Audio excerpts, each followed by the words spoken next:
Alright guys, TacticalRab back again today. Hope you're doing well and enjoying your day so far. Welcome back to VALORANT News. FNS has revealed that many teams in the North American franchise league do not want to scrim NRG right now for various reasons. Part of it is because they might play them relatively soon. Maybe part of it is because NRG are straight up a difficult team to play against, but they can't seem to get too much tier 2 practice either, which might leave them at something of a disadvantage going into the upcoming set of matches. Very much enjoy your thoughts in the comments below. Hit the like button if you enjoy. Subscribe if you're new as always. I'd greatly appreciate it. First of all, quick comment here from Tarek I thought was interesting, that he will be co-streaming live in the studio for the first franchise game, the ultimate clout match between Sentinels and 100 Thieves. Join me as a co-host, or are you scared? So I think this makes sense because Nadeshot is out there in LA anyway. This would be really cool to see if there was going to be a Tarek and Nadeshot co-stream. We know that Nadeshot, I think, wanted Tarek as part of 100T. That didn't happen. He joined Sentinels, of course. But, I mean, yeah, pretty exciting stuff. Not too many days away at all at this point from these games occurring, and that would be a very exciting possibility as well. Speaking of the various franchise leagues around the world, the VCT Pacific is underway. 2 games happened yesterday. The peak viewership between PaperX and, well, of course, the other Japanese team, Detonation and Co. They had 225,000. The second series was still pretty impressive stuff. And yeah, PaperX 2-0 versus Detonation. Not particularly competitive in the end. 13-5, 13-11. A fight was put at map 2. But, you know, as I said yesterday, right, the Japanese region does kind of need to have a good team because they've got Masters in Tokyo. Zeta, to me, is probably the best type they have. But, yeah, this is the PaperX team. They brought something into their roster, right? But, of course, he's not in their starting team yet. But he might potentially make an appearance at some point in the future. The other game was T-Secret Talent. This was a weird series, to be honest, because every single map was relatively one-sided. Secret won game 1 13-5. Icebox went 13-8 to Talon. And then they just smoked him on the factor 13-3 after a dominant attacking side. So, good stuff from Secret, I thought. Definitely the favourites to win this game. And it was Envy delivering most of the performances, 52 kills over the series. And again, Talon with this kind of like 6-man roster phenomenon, which is pretty interesting. But I'm still not convinced that's the best way to run your team, in my opinion. But yeah, in the end, it's Team Secret that get the job done there. So that leaves the standings like this for now. Obviously, early days still in the Pacific region, but it's the only one that's really underway. So it's what we're going to talk about.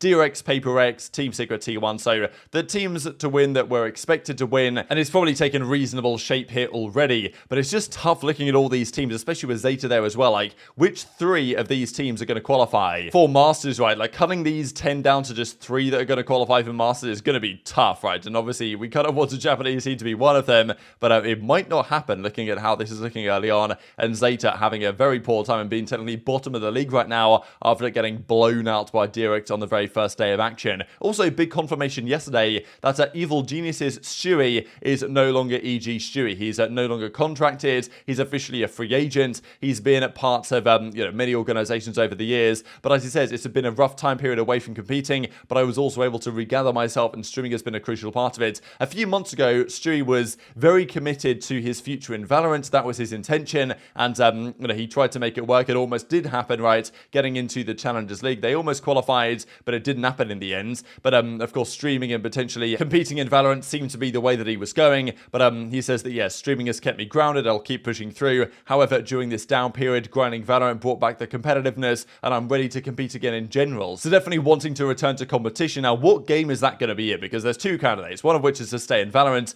The other one is to go back to Counter-Strike. Being away from CS doesn't mean I close the doors. I'm ready to grind, always loved it. If the time comes where I need to grind again and compete at the highest level, I am ready to do so. So very interesting statement here from Stewie. I don't think he's ruling out VALORANT. He's certainly not ruling out CS. But I will say that players like Stewie, with the recent announcement of CS2, like that's got to have, you know, switched something on in his head that says, yeah, maybe I'll go back to Counter-Strike, and it makes more sense for Stu, given his success there, won the major, right, a few years ago in Boston. Or is there a possibility in VALORANT anyway? Because, okay, Disguised Toast's team, they have a VALORANT squad. Maybe at some point DSG are interested in getting a Counter-Strike team as well. And Tarek adds Disguised and says, hey, you know, get this sorted, get Stewie on. And it would be really interesting to see if any of those organizations would give Stewie a go. But yeah, what do you think Stu's going to do? I know there was a clip that was circulating last night as well, where he said a few months ago now that he definitely didn't plan to go back to CS. And I mean, look, players can change their mind, right? It's not a massive phenomenon that players had X opinion 6 months ago and now has a different opinion because he changed his mind, feels differently about it. But 6 months ago, he said, look, he liked VALORANT. He doesn't miss Counter-Strike. He doesn't really want to go back. But, you know, now with CS2 coming out, it's kind of expected that his thoughts might have changed. And obviously, after failing to qualify for Challengers, right, it kind of, you know, what else is there to do for Stewie in Valorant this season,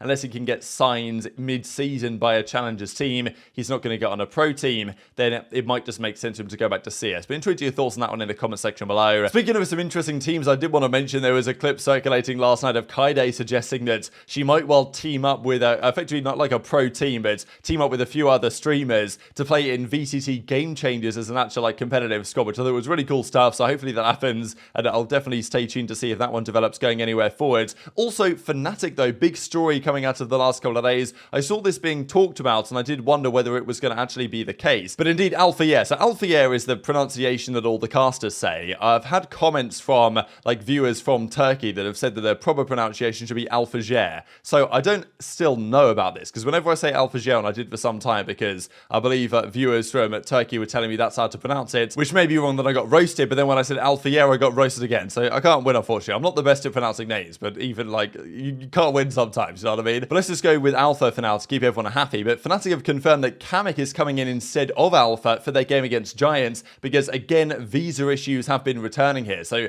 unfortunate stuff, right, for Alpha. He's had a few of these issues now, and it seems like he's technically a reserve due to these visa problems, and it was then confirmed by Fnatic indeed that they'll be subbing Kamik in for their game against the Giants. So of course the recent champions are in lock-in event, they're going to have no issues at all qualifying through for Masters, so I don't think they're going to be too concerned here. They want Alpha back for BBL, so that is their intention, but you know, so hopefully Kamik can show up and deliver. It'd be pretty cool to see how this guy gets on. And then Kojo mentions that we were hoping to get his visa on Friday, but it didn't happen. The first application took 2 months to process. Then the appointment they were meant to have was during Brazil semi-finals. They had to restart the process, and then they go on to say it took 2 months because of a combination of the earthquakes there, his age, and issues with the embassy, but it seems like they're getting it solved now, and hopefully he can play again next week. So cool stuff. The other big story I wanted to mention was from FNS here, though, discussing the competition within the North American leagues. So this isn't just Franchise League, but this is also Tier 2, and FNS suggesting that some of the teams, especially in franchising and also in Tier 2,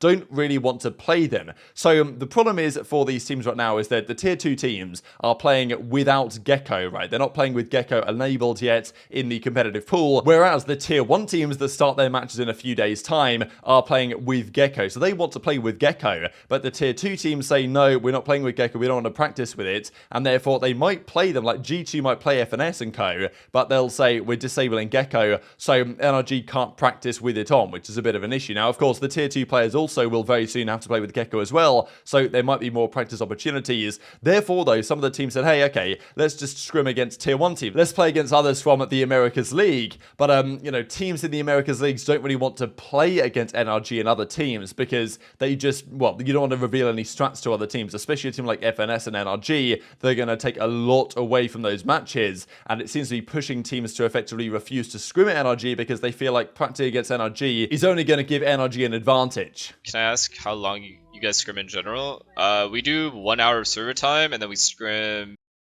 Usually it's 4 to 6, anywhere between 4 to 6, depending on how many scrims we can get. Right now it's a little difficult in North America to get scrims because some teams don't let us play. Like, for example, we want to try Gecko, some teams just don't let us play it, so we can't even try it. And then it's just a lot. Like, it's a franchise teams don't really want to play you, so I don't know, to be honest. How confident are you in winning stuff this year? Just as confident as I was last year. Same confidence. Practice is going well for us. Very efficient overall. We're putting the correct amount of time into the correct things. We're not wasting much time.